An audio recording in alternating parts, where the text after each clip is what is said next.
जय हिंद बच्चों। कैसे हैं आप सब? उम्मीद करता हूं आप सभी अच्छे होंगे। मैं धनंजय कुमार जिला शिक्षा विभाग गोपालगंज के ऑफिशियल यूट्यूब चैनल पर आपका हार्दिक स्वागत करता हूं। तो बच्चों, हम लोगों ने पिछले पार्ट में रेसिस्टेंस और रेसिस्टिविटी पर, प्रतिरोध और प्रतिरोधकता पर अपनी बात समाप्त की थी, है ना। समय के अभाव के कारण उसको शॉर्ट में इंट्रोड्यूस करके मैंने छोड़ दिया था। आज हम लोग प्रतिरोध और प्रतिरोधकता को डिटेल में पढ़ेंगे, एक दूसरे को कंपेयर करेंगे और फिर आ, इस पार्ट में हम लोग सेलों का सेलों का नहीं बल्कि प्रतिरोधों का समूहन पढ़ेंगे, है ना। और समूहन पढ़ने के बाद में हम लोग समतुल्य प्रतिरोध निकालने का प्रयास करेंगे। तो चलिए बिना देरी किए हम आगे की क्लास की तरफ बढ़ते हैं बच्चों। लेकिन इससे पूर्व एक विचार है आप सबके सामने जो आप सबको ध्यान में रखना चाहिए। मुझे अच्छा लगा इसलिए मैंने इसे शामिल कर लिया। कहता है कि शिक्षा वह दरवाजा है जिसे खोलकर आप तरक्की के सारे रास्ते खोल सकते हैं। किताबें खुद चुप रहती हैं, लेकिन जिसने पढ़ लिया उसको बोलना और लड़ना सिखा देती हैं बच्चों। तो इस प्रकार से आप लोगों को, अभी आप विद्यार्थी हो तो अपना समय ज्यादा से ज्यादा विद्यार्जन में लगाना चाहिए बच्चों। तो आगे बढ़े हम, तो हम लोग देखेंगे बच्चों कि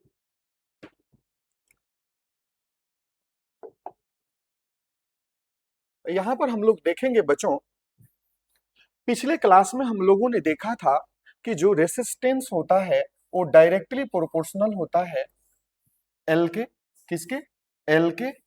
जो रेसिस्टेंस होता है वह इनवर्सली प्रोपोर्शनल होता है क्रॉस सेक्शनल एरिया के, अनुप्रस्थ काट के क्षेत्रफल के। और दोनों को हमने कंबाइन जब कर दिया था तो हम लोगों को मिल गया था R is directly proportional to L and inversely proportional to A।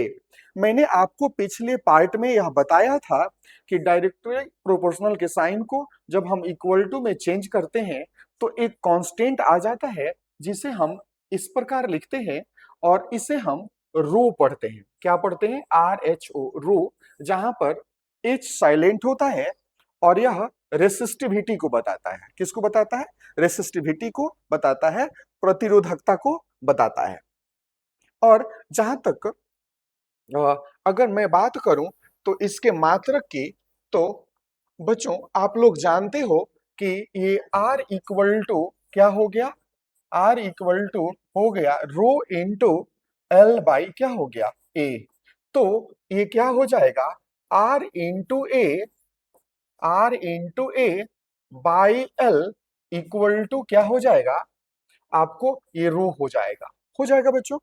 तो ये बताइए कि जो रेसिस्टेंस है, जो प्रतिरोध है, उसका मात्रक क्या होता है? तो हमारे सभी बच्चे जानते हैं कि उसका मात्रक ओम होता है। रेसिस्टेंस का जो क्रॉस सेक्शनल एरिया होता है, अनुप्रस्थ काट का क्षेत्रफल होता है, उसका मात्रक क्या होता है बच्चों? तो उसका मात्रक होता है मीटर स्क्वायर। और बाई, यहाँ पर लेंथ है तो लेंथ का, लंबाई का मात्रक क्या होता है? तो मीटर होता है बच्चों, मीटर होता है। तो ये 1 मीटर से 1 मीटर कैंसिल हो गया। इस प्रकार ये रो का मात्रक जो बचा हमारे पास में वो क्या बचा? ओम मीटर। क्या बचा बच्चों?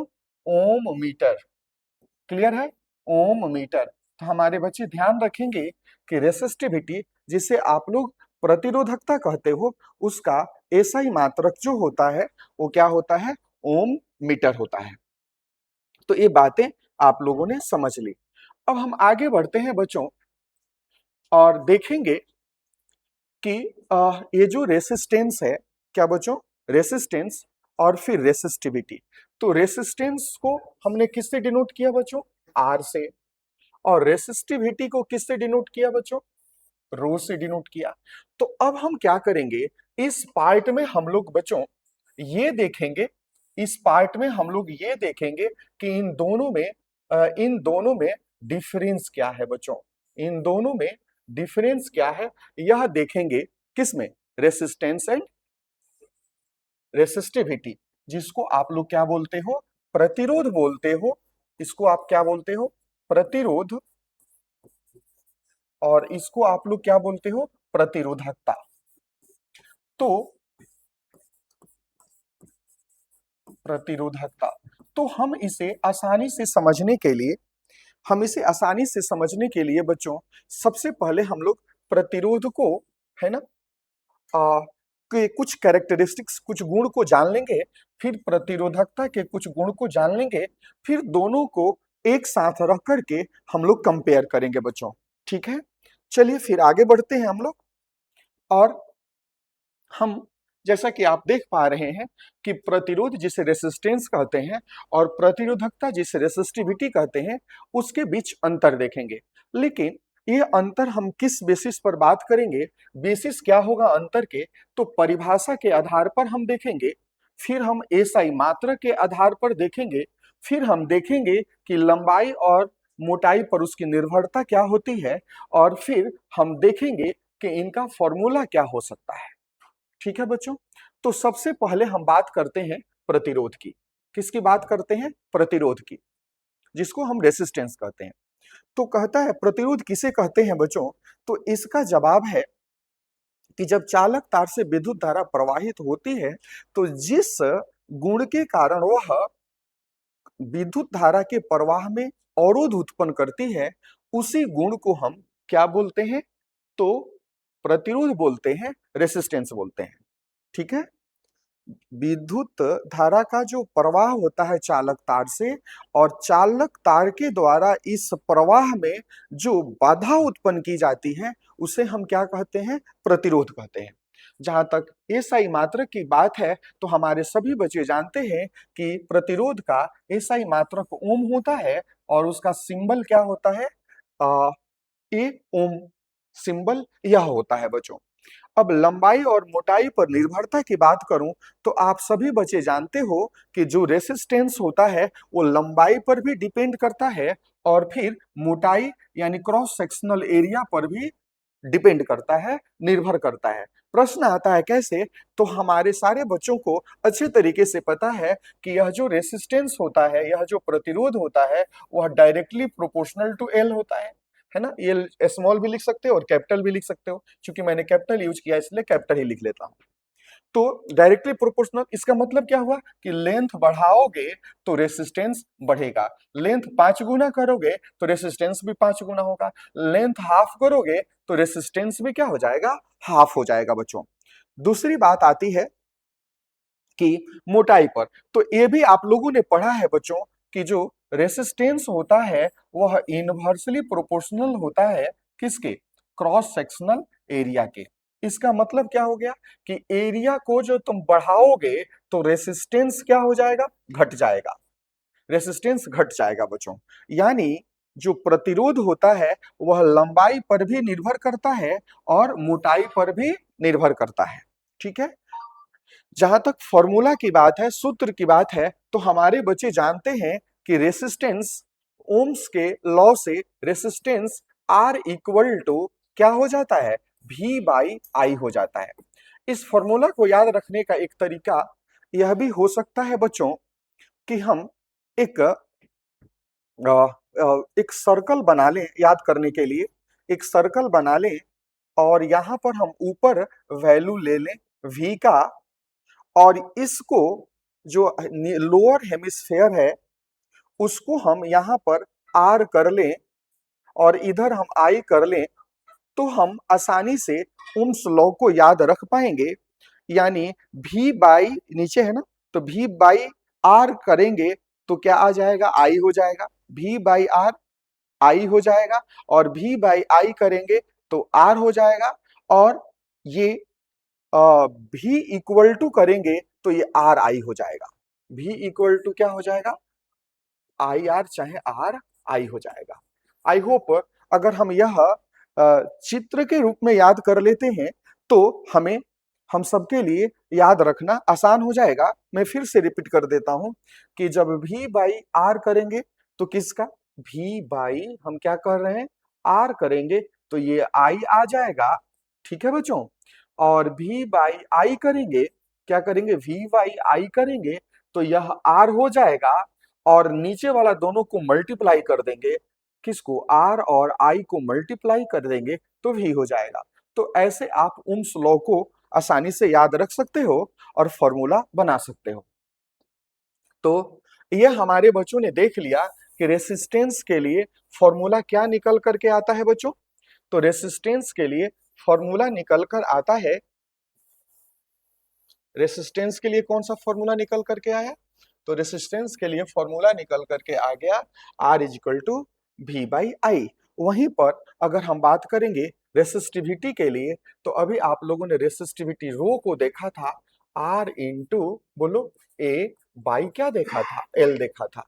तो इस प्रकार से हम इस आधार पर, ये जो चार आधार आपको दिख रहे हैं, पहला, दूसरा और ये फिर तीसरा हो गया और ये फोर्थ वन हो गया, और अंतिम हम एग्जाम्पल ले लेंगे। तो ये चार बेसिस पर हम प्रतिरोध और प्रतिरोधकता में तुलना करेंगे बच्चों, ठीक है। तो मैंने आपको बता दिया, अब इन्हीं चीजों को हम अगले स्लाइड्स में देखेंगे बच्चों। तो चलिए फिर आगे बढ़ते हैं। अब यहां पर देख लिया प्रतिरोध के बारे में, पहला पॉइंट क्या लिखा कि चालक यह चालक का वह गुण है जो विद्युत धारा के प्रवाह का विरोध करता है, विद्युत धारा के प्रवाह में अवरोध उत्पन्न करता है। तो पहला हो गया, और इसका मात्रक क्या होता है बच्चों, ओम होता है, आपको पता है। तीसरा आप लोगों ने क्या देखा कि यह चालक की लंबाई और अनुप्रस्थ काट के क्षेत्रफल, जिसको हम ए कहते हैं, पर निर्भर करता है, यह भी आप लोग देख चुके हो। और तीसरा आर इक्वल टू क्या होता है, वी बाई आई होता है। आर इक्वल टू क्या होता है, वी बाई आई होता है।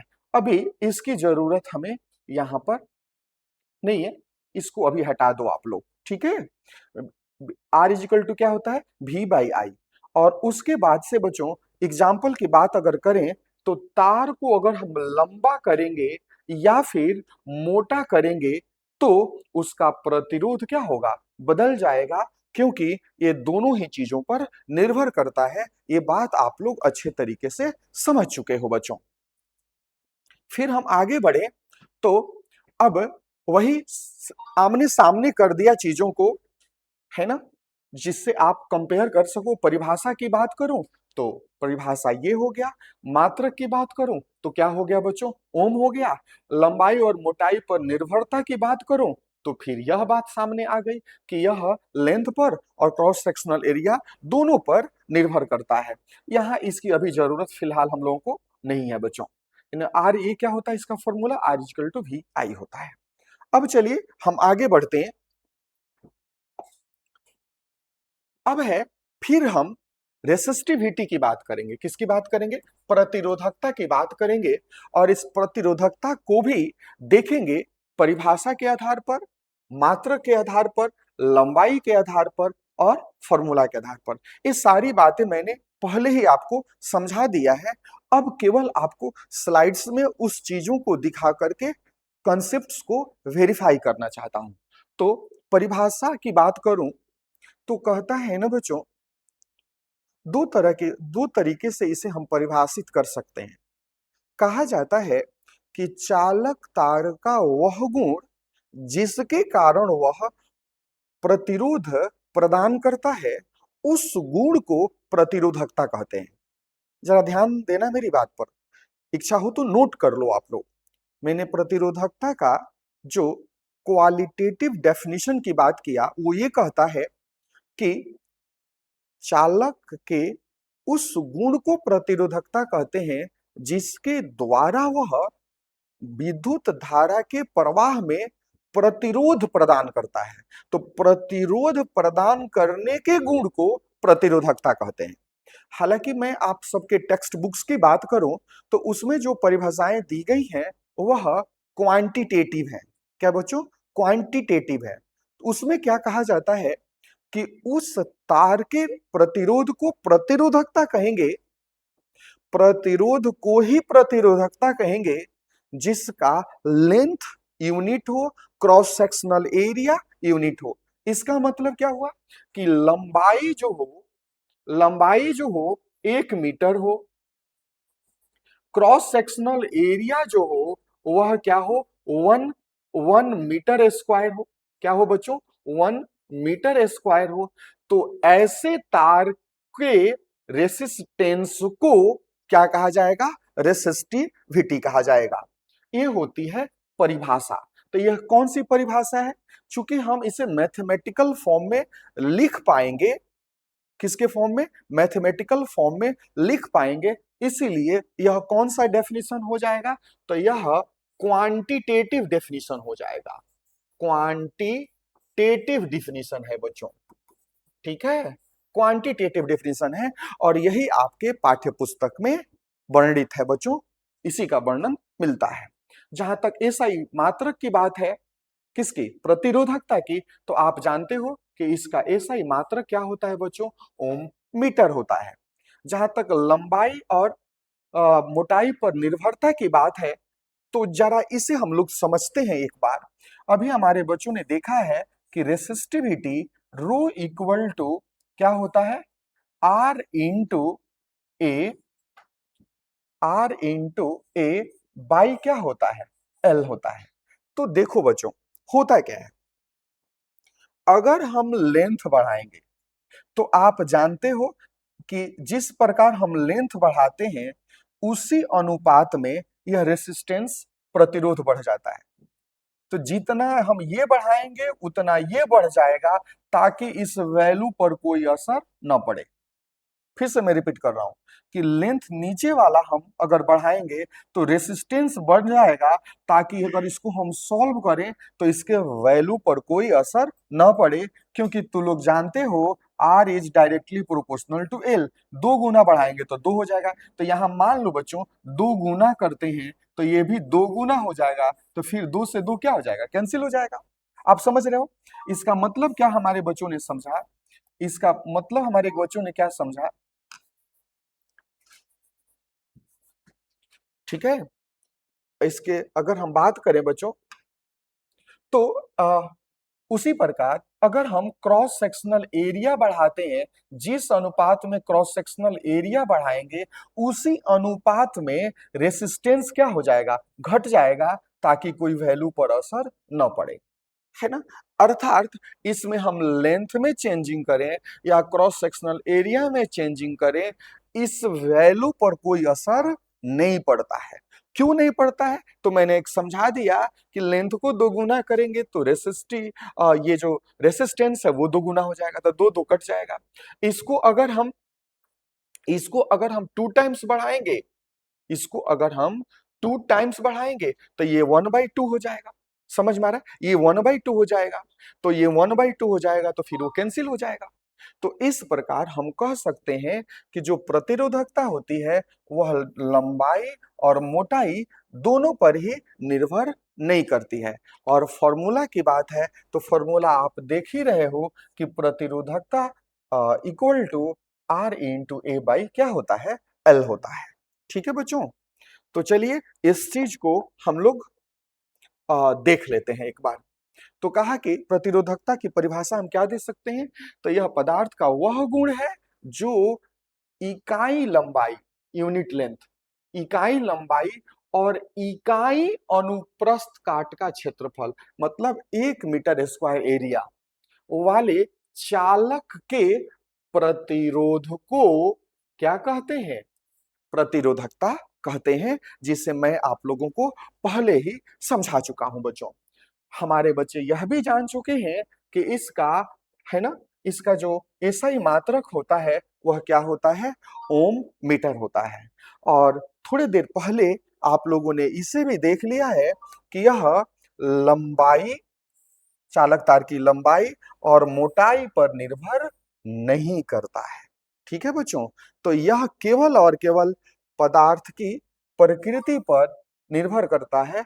अलग अलग पदार्थ की प्रतिरोधकता क्या होती है, अलग अलग होती है।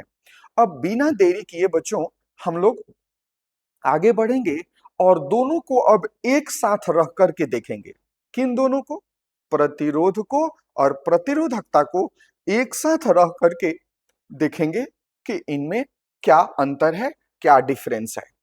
क्योंकि ये अलग अलग देने के पीछे पर्पस था कि पहले हम इंडिविजुअली कंसेप्ट्स को समझ लें और फिर तब एक साथ ला करके आसानी से कंपेयर कर सकें बच्चों। तो यह हो गया। चलिए आगे बढ़ते हैं। अब यहां पर प्रतिरोधकता है ना, और फिर रेसिस्टिविटी। क्या है? रेसिस्टेंस, प्रतिरोध, और रेसिस्टिविटी के बीच अंतर को हम लोग एक बार देखेंगे बच्चों। तो आपको पता है प्रतिरोध, रेसिस्टेंस क्या होता है? तो चालक का वह गुण जो विद्युत धारा के प्रवाह को विरोध करता है। क्या करता है? विद्युत धारा के प्रवाह को विरोध करता है। विद्युत धारा के प्रवाह में जो अवरोध उत्पन्न करता है उसे ही हम क्या कहते हैं बच्चों? प्रतिरोध कहते हैं, रेसिस्टेंस कहते हैं। और पदार्थ का वह गुण जो इकाई लंबाई और इकाई अनुप्रस्थ काट वाले चालक के प्रतिरोध को दर्शाता है।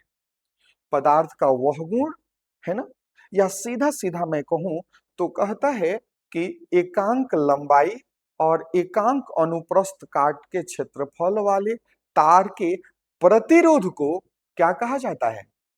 प्रतिरोधकता कहा जाता है। एक ऐसे तो अभी हमारे बच्चों ने देखा है कि रेसिस्टिविटी, क्या बच्चों, जो रेसिस्टिविटी होती है, रेसिस्टिविटी की अगर मैं बात करूं तो आप लोगों ने देखा है बच्चों कि रेसिस्टिविटी जो रो होती है वो क्या होती है? आर इंटू ए बाई क्या होती है? एल होती है। तो जरा देखिए, कहता है कि एकांक लंबाई वाले तार का जिसका अनुप्रस्थ काट का क्षेत्रफल भी क्या हो? एकांक हो, उसी के रेसिस्टेंस को, उसी के रेसिस्टेंस को क्या कहते हैं? रेसिस्टिविटी कहते हैं, प्रतिरोधकता कहते हैं। मैं फिर से रिपीट कर देता हूं। एकांक लंबाई वाले, यूनिट लेंथ वाले, है ना, तार का जिसका क्रॉस सेक्शनल एरिया क्या हो? यूनिट हो, मतलब अनुप्रस्थ काट का क्षेत्रफल भी एकांक हो, ऐसे तार के रेसिस्टेंस को, ऐसे तार के रेसिस्टेंस को क्या कहा जाता है? रेसिस्टिविटी कहा जाता है। आपको पता है इसमें तो कोई दिक्कत ही नहीं है कि इसका मात्रक ओम होता है, और इसकी मात्रक की अगर मैं बात करूं तो क्या होता है बच्चों? तो इसकी मात्रक की मैं अगर बात करूं तो आपको पता है कि ओम मीटर होता है। इसका क्या होता है? ओम मीटर। आपको यह भी पता है कि यह चालक तार की लंबाई और अनुप्रस्थ काट के क्षेत्रफल पर निर्भर करता है। कोई पूछ ले कि कैसे निर्भर करता है, तो हमारे बच्चे इस बात को भी अच्छे तरीके से जानते हैं कि यह डायरेक्टली प्रोपोर्शनल होता है एल के, और यह इनवर्सली प्रोपोर्शनल होता है किसके? क्रॉस सेक्शनल एरिया के। मतलब इस पर निर्भर करता है ना। उसके बाद से बच्चों अगर मैं बात करूं, इसको हटा दो, यहां नहीं जरूरत है, ठीक है बच्चों। तो अब क्या कहा कि इसके लिए अगर प्रतिरोध निकालना है तो ओम्स लॉ से प्रतिरोध निकालने का फॉर्मूला क्या हो जाता है? V बाई आई हो जाता है। जबकि रेसिस्टिविटी रो निकालने के लिए, क्या बच्चों, रो निकालने के लिए क्या हो जाता है? R into A by L हो जाता है। कहता है तार को लंबा या मोटा करने पर उसका प्रतिरोध बदल जाता है। जबकि हमारे बच्चे जानते हैं कि तार को छोटा बड़ा, है ना, टुकड़ों की प्रतिरोधकता एक समान ही रहती है बच्चों। तो इस प्रकार हमारे बच्चों ने प्रतिरोध और प्रतिरोधकता को अच्छे तरीके से समझ लिया। अब बच्चों अगर हम बात करें तो, अब अगर हम बात करें तो इसके बाद से हम लोग चलेंगे आगे। अब देखेंगे प्रतिरोधों का संयोजन। क्या देखेंगे बच्चों? प्रतिरोधों का संयोजन। तो मैं बताऊं आप लोगों को कि एक्चुअली होता क्या है, हमारे घरों में जो डिवाइसेस होते हैं, इलेक्ट्रिकल अप्लायंसेस होते हैं, है ना, विद्युत वाले जो उपकरण होते हैं, उसमें जनरली जब हम प्लग में, है ना, प्लग को प्लग इन करते हैं बच्चों, तो उसमें जो दो व्यवस्था रहती है जिसके थ्रू ये करंट आता है हमारे डिवाइस में। तो ये जनरली हमारे घरों में जो सप्लाई लाइन होती है वो 220 वोल्ट पर करंट देती है। तो लाइव से करंट आता है और फिर न्यूट्रल से करंट वापस चला जाता है। अब यहाँ हम बताना चाहते हैं कि इसमें बहुत सारे, ये हमारे जो इलेक्ट्रिकल अप्लायंस है, ये विद्युत उपकरण जो है, कौन सा उपकरण? विद्युत उपकरण की मैं बात कर रहा हूँ। इलेक्ट्रिकल अप्लायंस की बात कर रहा हूं, तो इसमें बहुत सारे ऐसे छोटे छोटे मशीन्स होते हैं, पार्ट्स होते हैं, जिनको 220 वोल्ट नहीं चाहिए, जिनको 220 वोल्ट नहीं चाहिए, लेकिन हमने तार से, हमने सॉकेट से इनको कितना दे दिया, 220 वोल्ट दे दिया, तब तो फिर ये जल ही जाएंगे। आपने देखा कि आपके घर में पुराना अगर रेडियो हो या फिर वो टेप रिकॉर्डर हो, तो उसमें क्या होता है, उसमें सेल भी हम लगा करके उसको ऑपरेट कर लेते हैं, उसको चला लेते हैं, और फिर हम इलेक्ट्रिकल प्लग से भी जोड़ करके हम उसको चालू कर लेते हैं, चला लेते हैं बच्चों। तो प्रश्न आता है कि बैटरी अगर मान लीजिए जो सेल आप हम लोग साइंस की भाषा में जिसे सेल कहते हैं, तो आप 3 सेल जोड़ दिए और वो जो टेप रिकॉर्डर है वो काम करने लगा। तो वह जो आपका एक सेल होता है, उसका जो पोटेंशियल डिफरेंस होता है 1.45 वोल्ट होता है, जबकि हम अप्रोक्स इसको 1.5 वोल्ट मान लेते हैं। तो 3 गो हम यूज कर लिए किसमें, सीरीज में, तो ये 4.5 वोल्ट हो जाता है। कितना, 4.5 वोल्ट हो जाता है, इंटू 3 कर दिया तो समझ में आ रहा है। तो अब प्रश्न आता है कि इसमें जब वो हमारा जो अप्लायंस है, जब 4.5 वोल्ट पर चल जा रहा है, तो उसको 220 वोल्ट देंगे तो उसका क्या होगा, वो तो जल ही जाएगा। फिर तो होता क्या है बच्चों, कि हम उसके रास्ते में ऐसे उपकरण लगा देते हैं जो रास्ता का प्रतिरोध बढ़ाकर करंट को कम जाने देता है, और फिर जो आगे वाला डिवाइस है उसको उसके आवश्यकता के अनुसार करंट मिल जाती है। तो वही है हमारा रेसिस्टेंस। क्या है बच्चों, रेसिस्टर होता है। क्या होता है, रेसिस्टर होता है, जिसको हम आवश्यकता के अनुसार जोड़ करके सर्किट का, विद्युत परिपथ का क्या कर सकते हैं, प्रतिरोध बढ़ा करके। चूंकि ये तो 220 वोल्ट आ रहा है तो 220 वोल्ट आएगा, लेकिन हमको करंट, किसी किसी अप्लायंस को, किसी डिवाइस को करंट कम चाहिए और किसी को करंट क्या चाहिए, ज्यादा चाहिए।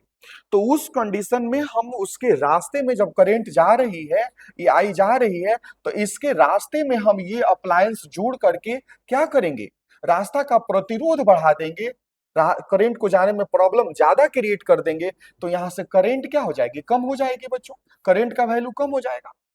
तो इस प्रकार कभी कभी हमारे डिवाइसेस में कम करंट की जरूरत होती है, तो कभी कभी हमारे डिवाइसेस में ज्यादा करंट की जरूरत होती है। तो क्या यह पॉसिबल है कि पावर हाउस में हम फोन करके बोलें कि देखिए बंधु, हमें कम मैग्नीट्यूड वाले करंट की जरूरत है, आप थोड़ा वोल्टेज घटा के भेजिए। तो आपके घर पर कोई पर्सनल सप्लाई की व्यवस्था तो नहीं है कि आपके नीड के अकॉर्डिंगली वो करंट ज्यादा या कम करके भेजेंगे। वो पब्लिक सप्लाई होती है, जनरली 220 वोल्ट होती है, उसी से आपको अपनी व्यवस्था करनी है। तो इसलिए जो आपके घरों में अप्लायंसेस होते हैं उसमें ऐसी व्यवस्था होती है ताकि हम रेसिस्टेंस के वैल्यू को घटा बढ़ा करके करंट के वैल्यू को क्या कर सकें, कंट्रोल कर सकें। तो इसके लिए आता है बात, तो ये जो रेसिस्टर्स होते हैं इनको हम अलग अलग तरीके से जोड़कर रास्ते का प्रतिरोध घटा बढ़ा लेते हैं, और प्रतिरोध को बढ़ाएंगे तो करंट कम हो जाएगा, विद्युत धारा कम हो जाएगा। प्रतिरोध को घटा लेंगे तो करंट का मान क्या हो जाएगा, बढ़ जाएगा। तो ये काम हम अपने आवश्यकता के अनुसार करते हैं, और इसके लिए हमारे पास में 3 रास्ते बचते हैं। कितने रास्ते बचते हैं बच्चों, 3 रास्ते बचते हैं, मिलते हैं 3 रास्ते, जिससे हम क्या कर सकते हैं कि परिपथ का प्रतिरोध घटा सकते हैं, बढ़ा सकते हैं, जिसमें आप लोगों को 2 पढ़ना है, 2 का इक्विवेलेंट समतुल्य प्रतिरोध निकालना है, और तीसरे पर न्यूमेरिकल्स भी कॉम्पिटिटिव एग्जाम्स में पूछे जाते हैं, उस पर भी मैं डिटेल चर्चा करूंगा। तो जिसमें पहला आता है प्रतिरोधों का श्रेणी क्रम संयोजन, और दूसरा आता है प्रतिरोधों का समानांतर संयोजन, मतलब सीरीज कॉम्बिनेशन ऑफ रेसिस्टर्स, और दूसरा पैरेलल कॉम्बिनेशन ऑफ रेसिस्टर्स। तो हम थोड़ी सी बता दें बच्चों कि सीरीज कॉम्बिनेशन ऑफ रेसिस्टर्स में पूरे सर्किट का जो रेसिस्टेंस होता है उसको हम बढ़ा देते हैं, और बढ़ा देते हैं तो करंट का वैल्यू जो होता है हमारा क्या हो जाता है, घट जाता है।